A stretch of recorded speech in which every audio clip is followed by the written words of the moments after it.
La confiance en soi pour créer une dynamique de la réussite. J'ai vécu une expérience hier assez extraordinaire que je voudrais vous partager. Je suis intervenu à l'ESSEC pour donner un cours de toute une journée sur la confiance en soi et sur le leadership et les outils militaires qu'on peut décliner à la vie civile pour être un meilleur manager. Le cours s'est super bien passé et après le cours, j'ai proposé aux étudiants qui étaient disponibles qu'on aille boire un verre ensemble. On est allé boire un verre du côté de la Défense Arena. Et il se trouve qu'on était au bar juste en face de cet espace. Et on a vu qu'il y avait plein de monde qui se précipitait et qui s'agglutinait pour pouvoir passer. On s'est demandé ce qui se passait. Et il y avait le dernier concert d'Elton John. Et là, il y a quelqu'un qui vient offrir une place à une des personnes qui était avec moi. Finalement, on en a trouvé deux autres. Et donc, on a pu aller à ce concert qui était complètement improvisé à l'improviste. Et je pense qu'il y a plein de gens qui auraient aimé être à notre place. Donc ça, d'une part, c'est un truc extraordinaire. Mais le problème, c'est qu'on n'était pas à des mêmes places. Et pour pouvoir se retrouver, comme on était à des étages différents, c'est assez segmenté sur d'espace. J'ai réfléchi pour pouvoir rejoindre la personne qu'on avait dit qu'on rejoignait. Soit je m'adresse à des agents de sécurité, et à ce moment-là, un agent de sécurité, il identifie ça comme un problème, et lui, il n'aime pas les problèmes. Soit j'avais le choix de m'adresser à d'autres personnes. Et j'ai choisi les pompiers, puisque dans ce genre d'espace, il y a toujours des pompiers pour la sécurité incendie. Et les pompiers, ils sont là pour aider. Donc j'ai dit, voilà, je lui ai demandé de m'envoyer en photo son billet. Et je lui ai dit, bah voilà, je cherche à rejoindre cette place. Mais comment ça se fait que vous soyez là? Je dis, bah écoutez, je ne sais pas.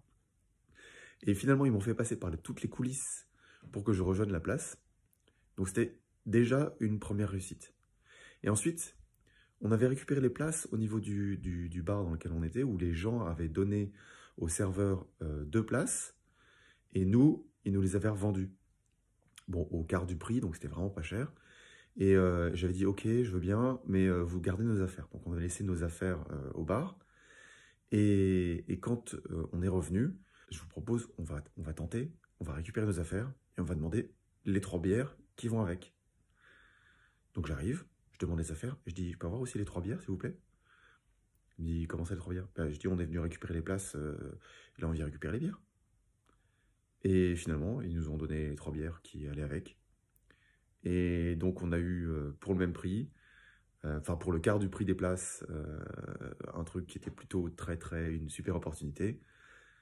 On a fait un super concert, et on a terminé sur une note positive en buvant notre petite bière qu'on a bien savourée.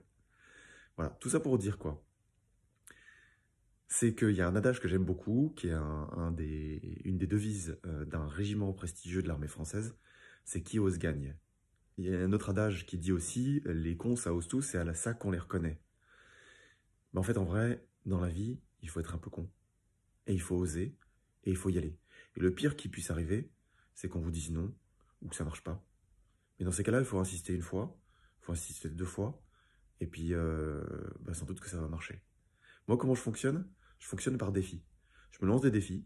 Je dis, ok, il faudrait que j'arrive à aller à l'autre bout de l'espace de concert pour rejoindre la personne qu'on avait dit qu'on rejoignait. On était 3. Et voilà. Voilà ce que je voulais vous partager. Et j'espère que ça sera inspirant pour vous, pour passer à l'action, pour ne pas hésiter, ne jamais hésiter à demander et pour oser. Bonne journée!